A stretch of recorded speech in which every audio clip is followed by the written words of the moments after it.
Assalamualaikum warahmatullahi wabarakatuh. Halo teman-teman, berjumpa lagi kita hari ini masih di dalam pembahasan pengisian data keseluruhan di dalam aplikasi GoMPN. Jadi di video saya yang pertama itu saya sudah menjelaskan cara pendaftaran di aplikasi GoMPN, kemudian dilanjut dengan cara registrasi lahan atau kebun di dalam aplikasi GoMPN.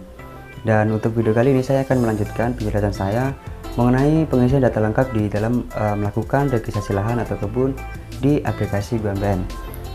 Jadi tidak usah berlama-lama, langsung saja kita masuk ke dalam aplikasi GoMPN nya. Silahkan teman-teman masuk ke aplikasi GoMPN nya terlebih dahulu. Jika teman-teman sudah masuk di dalam aplikasi GoMPN nya, silahkan teman-teman pilih saja pada menu lahan usaha. Di sini kita langsung klik pada poin pertama, yaitu lahan usaha. Nah, untuk teman-teman yang sudah melakukan registrasi lahan sebelumnya, untuk pengisian data registrasi lahan itu akan sedang diproses. Kemudian di sini teman-teman harus melanjutkan pengisian data lengkap seperti status lahan, kemudian luas lahan, bagaimana lahan itu sebelumnya digunakan untuk apa, dan juga saat ini digunakan untuk apa. Jadi silakan teman-teman lengkapi datanya terlebih dahulu. Pilih silakan teman-teman klik saja pada tab untuk lengkapi data lahan. Nah, di sini silakan teman-teman scroll saja ke bawah. Untuk yang pertama di sini ada status lahan. Silakan teman-teman klik saja pada tulisan untuk melengkapi data. Silakan teman-teman klik saja.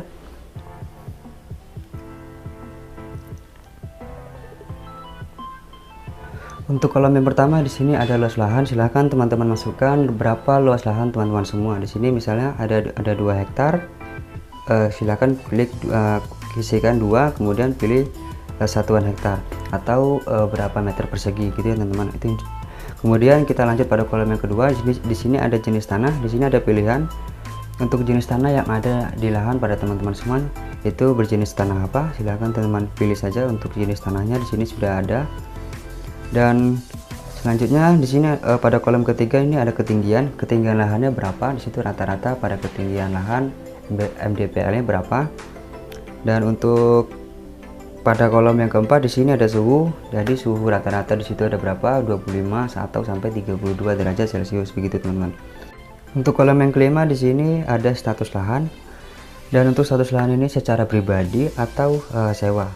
Silahkan teman-teman isi sesuai status kepemilikan lahan tersebut. Kemudian di sini yang keenam, di sini alamat lengkap sesuai area. Jadi silahkan teman-teman isi alamat lengkap pada lahan teman-teman semua. Kemudian yang terakhir di sini yang nomor 7, peta lahan. Nah, di sini silakan teman-teman pilih untuk titik koordinat di mana letak lahan teman-teman semua. Dan untuk cara menandai seperti ini, silakan teman-teman klik saja pada tanda titik koordinat yang ada di samping kiri ini. Dia akan tertuju pada posisi di mana teman-teman sekarang berada. Dan untuk menandai lokasinya, silakan teman-teman cari pada di peta. Silakan teman-teman cari, misal di sini posisi lahan ada di Jalan Karet. Dan untuk menandai lokasinya, silahkan teman-teman klik saja pada tanda lokasi yang ada di sebelah kiri. Silahkan teman-teman klik saja 2 kali, kemudian langsung pilih di mana letak lokasi teman-teman semua. Nah, seperti itu. Misal ada 2 tempat, yaitu teman klik lagi dua kali. Di sini kita pilih lokasi berbeda seperti ini. Kita klik lagi 2 kali, akan seperti ini jadinya teman-teman. Nah, jadi ada 3 lokasi. Misal itu status lahannya bersifat yang status lahan itu kelompok. Jadi untuk tempat lokasi lahan itu berbeda-beda. Untuk cara menandai lokasinya seperti itu. Jika sudah teman-teman tentukan untuk peta lahannya, silahkan teman-teman klik simpan di sini. Kemudian kita lanjut pada poin yang berikutnya. Di sini ada yang namanya blok lahan. Silahkan teman-teman klik saja untuk lengkapi data. Dan di sini yang pertama di sini ada nama blok. Nah, misalnya status lahan teman-teman semua di situ ada 1 hektar. Nah, dari 1 hektar itu ada beberapa blok ya, blok 1, blok 2 atau blok 3. Kemudian kalau misalnya yang kelompok tani dia berada di misal blok 1 di kecamatan ini, blok 2 di kecamatan yang berbeda ya. Jadi silakan teman-teman pilih nama bloknya itu blok apa aja yang ada di lahan yang akan diregistrasi tersebut. Kemudian di sini masuk ke kolom yang kedua, ada luas lahan. Silahkan isi berapa luas lahan tersebut gitu ya teman-teman. Di sini ada pilihannya juga hektar dan meter persegi. Kemudian waktu tanam.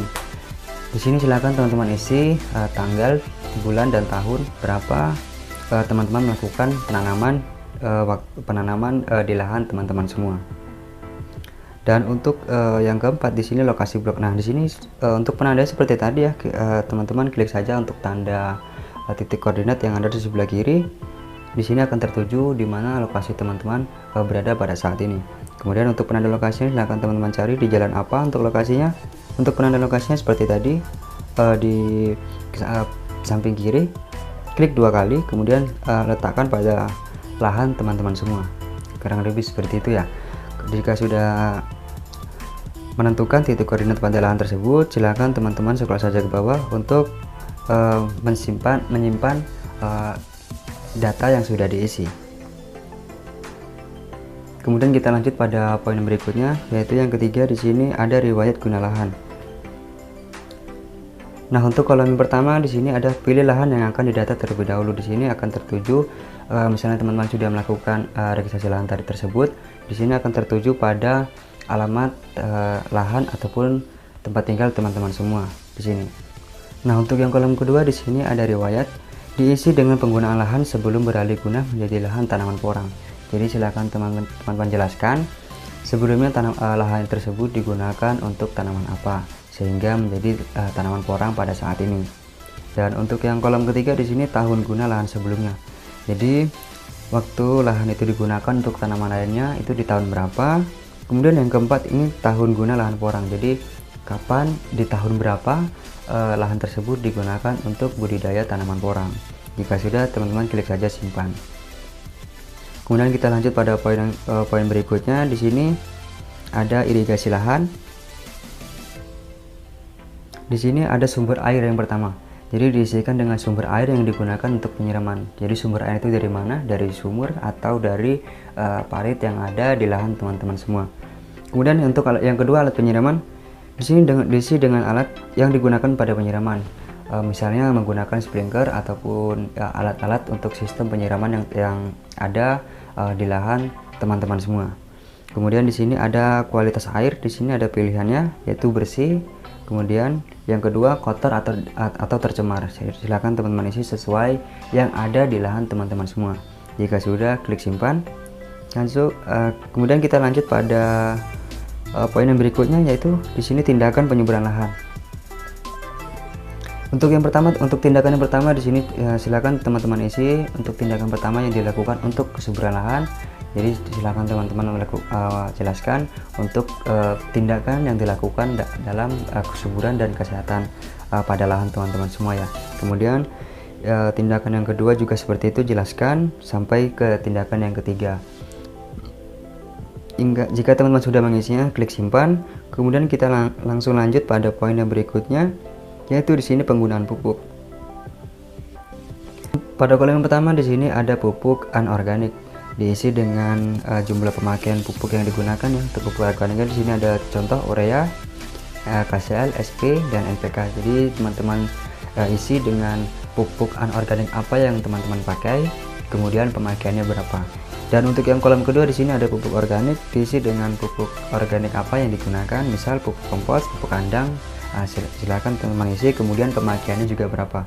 Dan yang ketiga diisi dengan sisa-sisa tanaman, mulsa, pupuk hijau, pupuk selain yang disebutkan di atas. Jadi selain pupuk anorganik yang di sini dan pupuk organik, pupuk apa yang digunakan selain kedua pupuk tersebut. Jika sudah diisi, silakan teman klik simpan. Oke teman-teman, di sini kita masuk pada poin yang berikutnya. Di sini ada jarak lahan. Dan untuk jarak lahan ini sudah ditentukan. Di sini sudah ada tertera jarak PT Mitra Porong Nusantara. Nah, jadi teman-teman silakan isi dengan lokasi lahan pada peta. Di sini teman-teman cari di mana letak lahan teman-teman semua. Dan untuk penandaannya seperti tadi, klik saja tanda lokasi yang di samping kiri 2 kali, kemudian letakkan pada letak lahan teman-teman semua seperti ini. Kemudian kita masuk pada pengisian berikutnya. Di sini ada jarak lahan, dan untuk jarak lahannya ini sudah tertera ada di sini. Lihat saja, silakan teman lihat untuk di samping kiri. Di situ ada 5 km. Untuk di sini silakan teman isi jaraknya 5. Kemudian untuk pengisian yang kedua, di sini ada industri. Untuk pengisiannya ini, apakah terdapat industri di sekitar 100 meter lahan? Jika ada, silakan teman-teman isikan ada. Jika tidak ada, tidak ada untuk industri dari 100 meter jarak lahan ke industri tadi tidak ada gitu. Kemudian jika sudah teman-teman isi, silakan klik simpan. Nah, kurang lebih untuk melakukan pengisian data lengkap di registrasi lahan atau kebun teman-teman semua, kurang lebih seperti itu ya untuk pengisian data lengkapnya. Dan untuk selanjutnya, pengisian poin-poin berikutnya seperti kegiatan budidaya, pengendalian hama, kemudian pasca panen, inventarisasi, dan juga soil test. Yang ini ada 6 poin di sini. Jadi untuk yang pertama sudah saya jelaskan di video saya yang pertama. Yang kedua, selanjutnya pengisian data lengkap yang saya jelaskan tadi. Dan untuk poin yang kelima ini nanti akan saya jelaskan di video saya berikutnya. Jika ada yang ingin dipertanyakan, silahkan teman-teman komen di kolom komentar, atau bisa juga teman-teman hubungi sosial media yang tertera di layar handphone teman-teman semua. Baik, saya Prasio Dibanda, pamit undur diri. Wassalamualaikum warahmatullahi wabarakatuh.